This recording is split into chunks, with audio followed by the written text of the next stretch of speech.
Bali sebagai destinasi wisata dunia memerlukan minuman beralkohol sebagai penopang sektor pariwisata. Pada tahun 2019, pemasukan negara dari pita cukai minuman beralkohol dilaporkan sebesar 15 triliun rupiah. 80% minuman beralkohol beredar di Bali.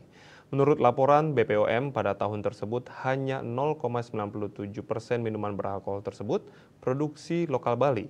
Artinya 99% minuman beralkohol merupakan produk impor atau lisensi luar negeri.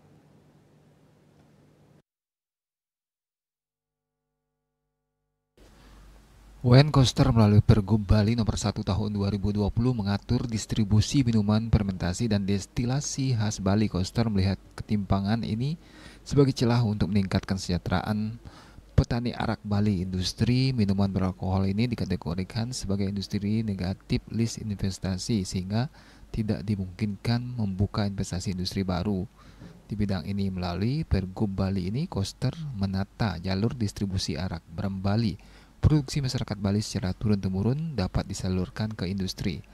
Peraturan ini memberikan kepastian hukum bagi petani arak brand Bali. Industri bertugas menjamin kualitas produksi sesuai dengan standar BPOM untuk menjamin kualitas dan keamanan produk.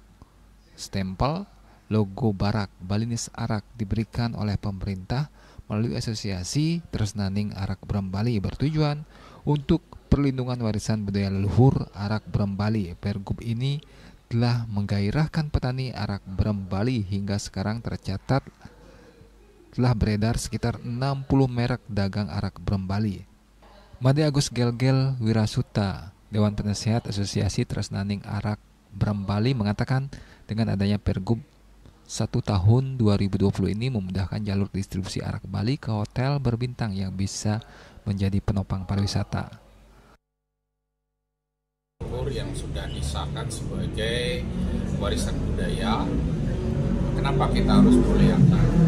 Karena penemuan ini mampu mengantarkan masyarakat Bali hidup sejahtera. Dalam artian, kalau kita memanfaatkan dengan benar. Nah, Hari Arak di sini kita syukuri, kita mengaturkan puji syukur kepada leluhur dengan cara kita sesuai dengan budaya kita. Jadi Hari Arak karena Gubernur telah memberikan jalan yaitu Pergub 1 2020 di mana menata distribusi fermentasi dan destilasi minuman khas Bali. Di situ petani arak dia sudah mampu memproduksi, kemudian bagaimana jalur distribusinya, kemudian sampai kepada aturan yang sesuai yang sedang berlaku di negara ini.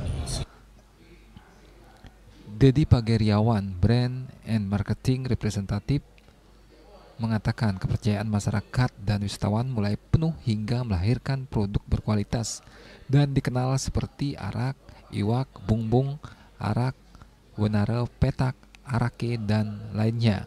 Produk arak Bali telah merambah hotel-hotel berbintang di Bali bahkan di Jakarta dan kini bisa disejajarkan dengan produk dari luar negeri. Kalau dari dunia industri sendiri, arak dari tahun 2020 banyak muncul. Saat ini sih saya sudah menjumpai arak itu sudah mulai sejajar, dia ada di hotel, restoran gitu kan. Bahkan dengan tadi bartender-bartender yang sudah memiliki kemampuan itu, arak sekarang udah banyak dikreasikan menjadi koktail-koktail signature, koktail-koktail yang identitas dari tempat tersebut. Wedananta Dharma Wiguna selaku anak muda mengatakan produk arak Bali mulai mempromosikan diri ke mancanegara. Arak bertujuan untuk memuliakan warisan leluhur, bukan mengajak masyarakat untuk mabuk-mabukan minum arak, dan berharap anak muda minum arak dengan bijak, dengan takaran yang tepat agar tidak memabukkan. Tidak mencampur dengan bahan-bahan yang tidak semestinya dicampur di arak, agar kesehatan bisa bagus ke depannya. Agus Sudiatmiko, Bali TV.